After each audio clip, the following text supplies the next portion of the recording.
Okay, I'm in between the lunch and yeah. Okay, right. Thanks for the introduction. It's good one. Let me take it further. So the agenda would be of just worry about Indian chemical and petrochemical industry, specialty chemical industry of India, and regulatory frameworks, Government of India initiatives, and Adipro India, and a small case study about some of the specialty chemicals, right? So the chemicals is touching the life, any part, anything you take it, there is a chemistry is there, chemical is there, be it textile, consumer, anything of the type, the chemistry and chemical need to be there to take it actually. So without chemical, nothing can move probably, right? So what is happening on the Indian landscape of the chemicals? Actually, India is been very large into chemicals, specialty chemicals, and the additives, lubricant chemicals, etc., but not been highlighted in a big way. So I thought that, no, what is happening after this COVID into this industry, I thought we should bring up in a serious manner. So Indian chemical is something like 300 billion overall it is. And the government of India is making it, it's like, the 25% of the GDP should be coming out of the chemicals.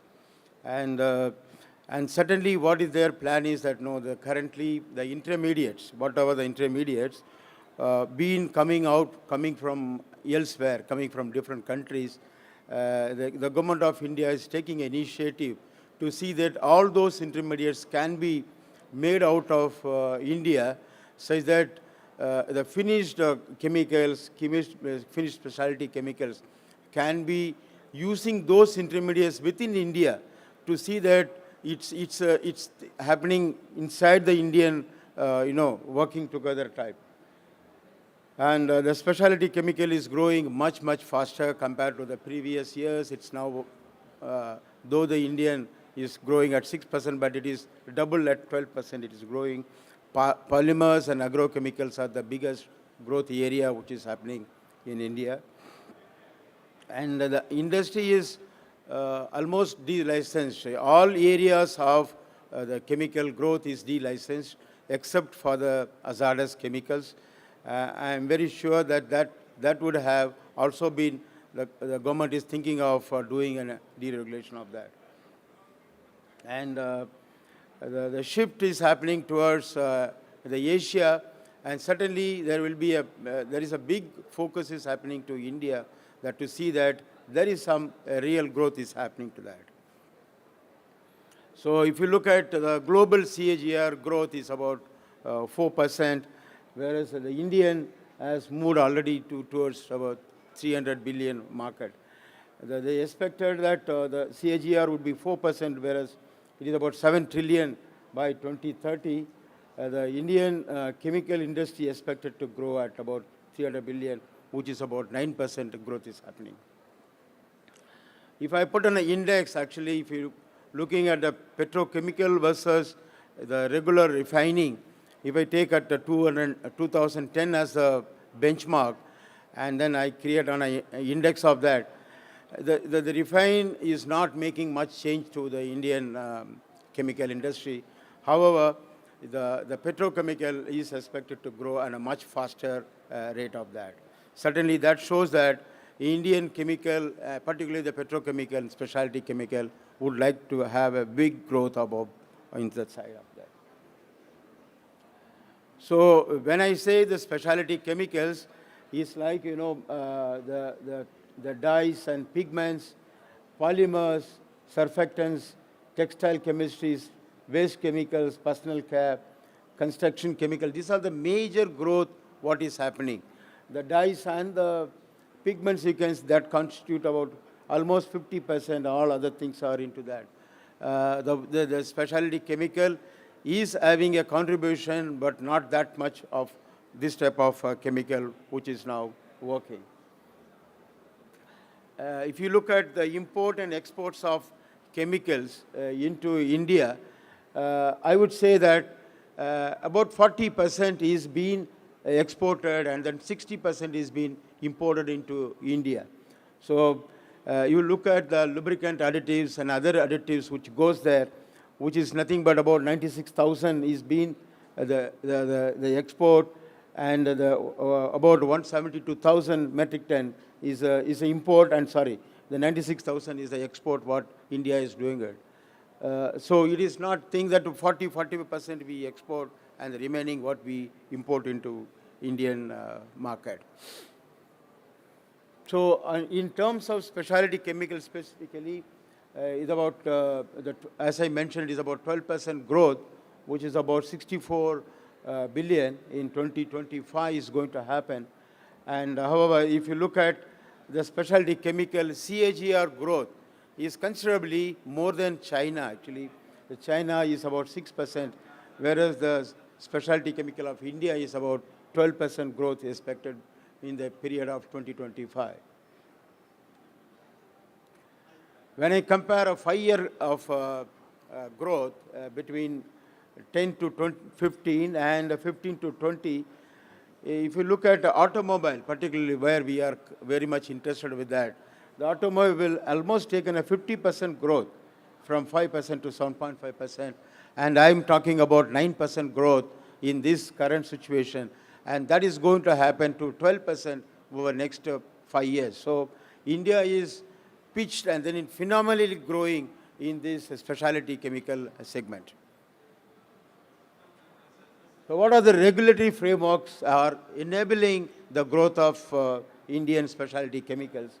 Is that across the western and the eastern coast, India is building all over the chemical clusters.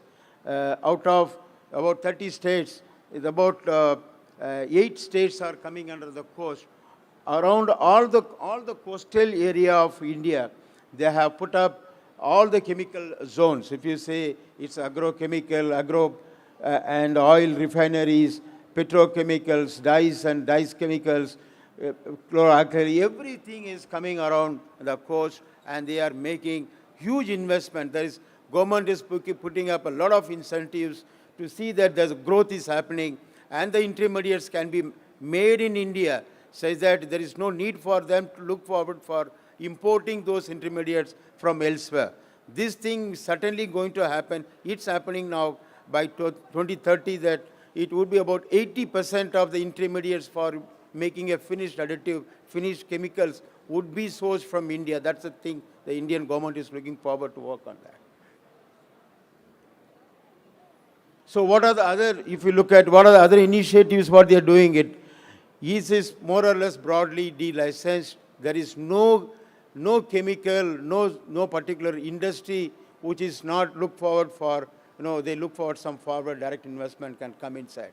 Almost all de-licensed. Almost, I would say the next time when I come and talk in this forum, probably the hazardous chemical also be deregulated to work with that. 100% FDI is invited. 4 petroleum chemicals the zones which have now been adopted, and it is working very well in India. And advance authorization for annual requirement. If a company says that no, I have 100% this quantity of my requirement is there, they are able to give you duty-free import and store it. As soon as you start consuming it, that's the time you need to pay the import duty. So that type of a facility the government of India is making. Again, customs, central duty, excise, GST, all sort of support the government of India is extending for import as well as using it in the current scenario. There are tons of export license, TEE is working, MAI, market access initiatives, market development assistance. There's a many broad way the government of India is supporting import as well as to make it in India. So the whole idea is working together very comfortably. To make it more easier to use those Indian manufacturers, the finished chemicals to be there. They are making a local content. In fact, they have made it that by 2025, 80% should be the intermediates have to be from locally manufactured, which is not happening currently. Still, Government of India is maintaining that it should be 50%. If you wanted to sell it to the government companies, government agencies, the public procurement policy still continue to be 50%. If you have a local content of 50%, only you can supply to the government public procurement system. I expected that probably next year the local content thing will increase to 60%, what we are expecting out of it. That will give a big boost for local manufacturing of intermediates and the finished products. So thereabout, the government and the companies are working on about different modules. Certainly, there is a feedstock issue what India is facing. The feedstocks are not much available. Quality feedstocks are not available from the refineries. But the companies, the big companies like what we have as Reliance, the government, Indian Oil Corporation, they are working to improve upon their qualities. So that the feedstock available for making a finished chemicals have been working out very successfully. They are working on the market, the good market accesses, the transportation, they are working in a big manner, and infrastructure development, utilities, policies. They divide it into broad structure, and then they are working on all those stuff to see that it enables in a much, much better way for the people to make the intermediates in India and then make the finished chemicals. So these things have been put in practice, put in work for about last 3-4 years before, which is working very successfully, and this will improve upon the situation in India. So that ends about my discussion about the chemical and the specialty chemical. I wanted to just show that what Adipro International is working on making those specialty chemicals. What are the initiatives Adipro International is doing in India to see that which we can manufacture that. I just wanted to start with a case study what we have done with an industrial gear oil. There was a contamination was happening in South Africa in an industrial gearbox where it's a cement plant where the fly ashes have been trapped inside the gearboxes, and that started giving them contamination inside and deposits actually. So with that thing that the customer approached us, can you able to give a solution to this? We took this as a challenge, and then we wanted to work on that.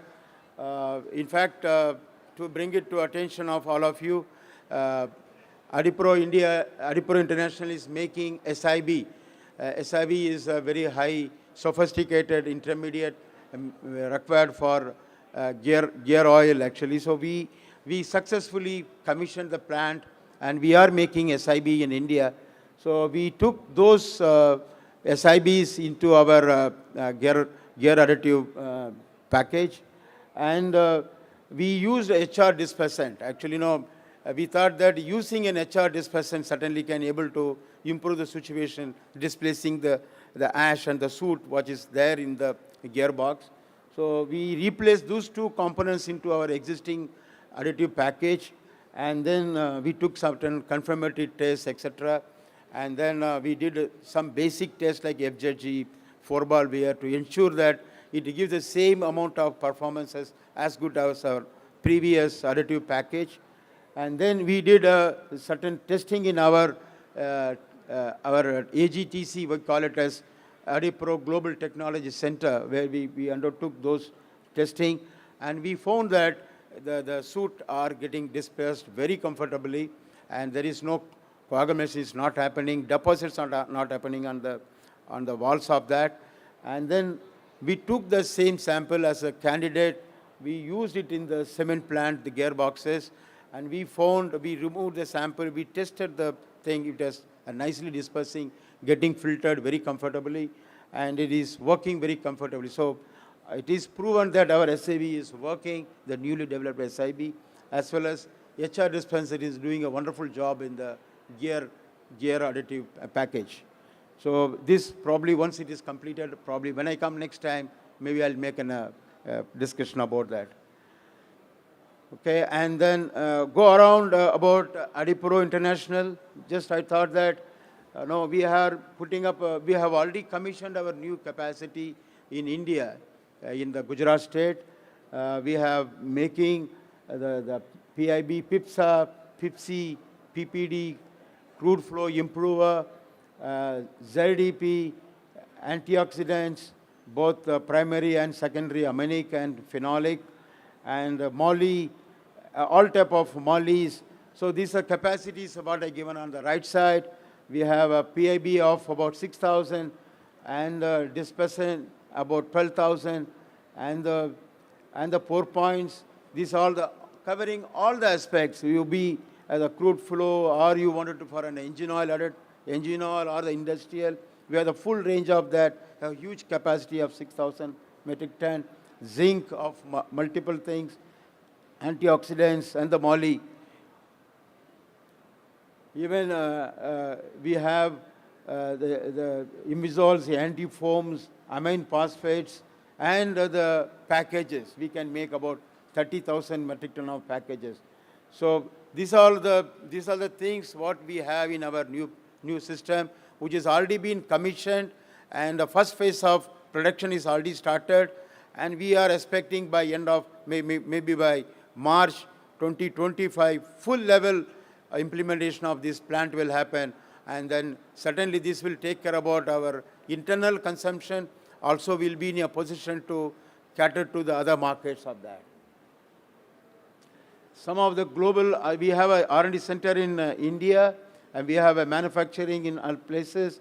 Across the globe, we distribute, except for the Russia and other markets. We are also working on that type of things.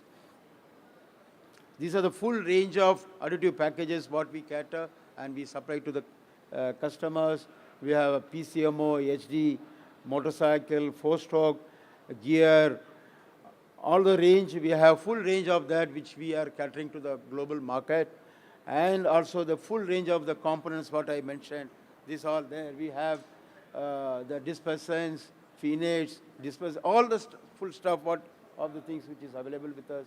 These are our R&D center facility. We have full-fledged testing facility in Mumbai. And we are concerned about the sustainability initiatives. We make informed decisions. We measure our carbon emissions. And then we do forest by heartfulness. We are aiming to planting about 100,000 trees in 5 years' time to see that we make our replacement as a carbon CO2. And also we do in a social like girl child education in Nigeria and the West African countries. We sponsor much of girl child education. This is my last slide. Thank you very much. Any questions? I look forward, please. Thank you. Thank you, Dr. Duraisamy. Thank you. Okay, of course, the Slido is up on the screen if anyone has any questions. But if I may, can I start? Yeah, please. Great. So you spoke about the real boost coming from India around local manufacture, and those figures, like up to 80%, that's quite significant. Great to see that there's an excellent network around partnerships and enabling this, but that's a steep increase. Do you feel that there's going to be some challenge in achieving that 80%, or do you feel India's in good spirits and can take it on? Yeah, a good question. Actually, no. The government initiated that by this time it should be 70%, which is not happening. They could not able to do it because the intermediates and those supporting feedstocks are not available in India. So they are depending on the imports actually. So, but there is serious initiatives are being done by Indian government to see that this need to achieve 80% of that. Yeah, it's happening actually. Yeah. It's very impressive, very ambitious. Yeah. Okay, any questions from out on the court? Vicky. Yeah, actually this is very interesting. Recently we've seen so much development going on in India. I mean, even major oil companies or major players are investing in India in a big way. To mention a few, Lubrizol and Chevron, and really expanding in the R&D side. I'm just wondering how does that impact a company in your space? Does that drive talent away, or does that even make the marketplace more interesting for companies like you? Because, you know, there's really stirring up demand for this kind of talent, right? Could you comment on that a little bit? Yeah, sure. Day for yesterday, I met the director of overnight here for Asia Pacific. I'm from ex-Lubrizol. I worked with Lubrizol for 25 years, actually, okay. What I see is that, no, they focus more into the newer fluids, battery fluids, and those type of stuff, go into the high-level API thing. What I see is like, you know, when it is come to non-licensed APIs, like for example CF4. Today CF4 in India is not less than 15,000 tons of additives. Only additive is 15,000 tons. I would say that today Adipro has come out with a package at 4.8%. Even still Lubrizol and Warnite are at a high level, 6% treat level. I was talking to my friend. He is telling to me, no, we are not going to focus on CF4. We leave it you to work on that. So there are lot of opportunities for us to work on the low and the mid level. So we will focus on that one initially before we go and compete with them at the top level. That's going to happen, yeah, really. Thank you. Thanks for the question. Very good. Any other questions? No? All right. Thank you so much for your Thank you very much. presentation. Very interesting. Very Well good. done. Thank you.